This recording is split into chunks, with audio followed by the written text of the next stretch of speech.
না, একটা অভিভাবক না থাকলে একটা পরিবারে কি হয় সেটা জানি। এটাও আমার জন্ম এখানে, আমার অনেক ছোটবেলায় এখানে আমার বেড়ে ওঠা।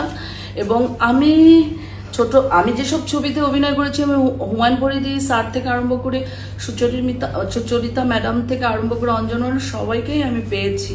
তো যতদিন অঞ্জনা ম্যাডাম ছিল, যারাই সিনিয়র ছিল, আমি সবসময় চেষ্টা করেছি তারা যখন আসে তো অনেক জুনিয়রদের দেখি যে তারা একটা ভাব দেখায়, তাদেরকে ওরকম ভাবে কথা বলে না, মানে একটা ভাব, ওই ভাবটা কখনো আমার ভিতর ছিল না।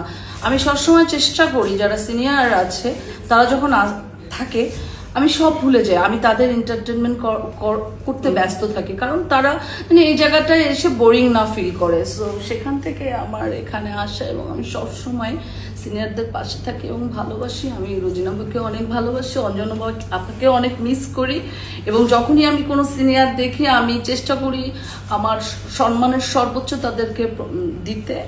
আর অনেকে অনেক কথা বলে আমরা প্রচারের আশায় এখানে ইলেকশন করতে আসছি, নট লাইক দ্যাট। আসলে এখন চলচ্চিত্রে যারা প্রকৃত শিল্পী খুঁজে পাওয়া বড়ই মুশকিল।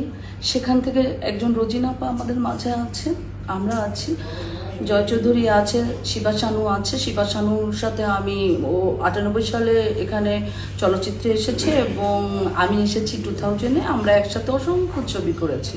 জয় উদীয়মান চলচ্চিত্রের হিরো। আজকে আমি আপনাদের সামনে বলতে চাচ্ছি যে অথেন্টিক শিল্পী যারা, শিল্পী সমিতির একটা তাৎপর্যতা আছে, একটা ঐতিহ্য বহন করে, ওই প্যানেলটিকে জানি জয়যুক্ত করে সবাই যারা এখানে 573 জন সদস্য আছে। আমি আপনাদেরকে বলবো আপনার ভোট আপনারা দিবেন, যাকে খুশি তাকে দিবেন, কিন্তু শিল্পী সমিতির যে একটা যে জাঁকজমক, যা শিল্পীদের জন্য যে সারা বিশ্ব তাকিয়ে থাকে, বাংলা ভাষাভাষীরা তাকিয়ে থাকে, বাংলার আনাচে কানাচে যারা শিল্পীরা হচ্ছে তাদের মনের রানী, আমার মনে হয় এরকম একটি প্যানেলই আমাদের আসা উচিত, অ্যাটলিস্ট বাংলার মানুষ যাদেরকে চিনে। ধন্যবাদ সবাইকে। আমি একটু ইমোশনাল হয়ে গেছিলাম।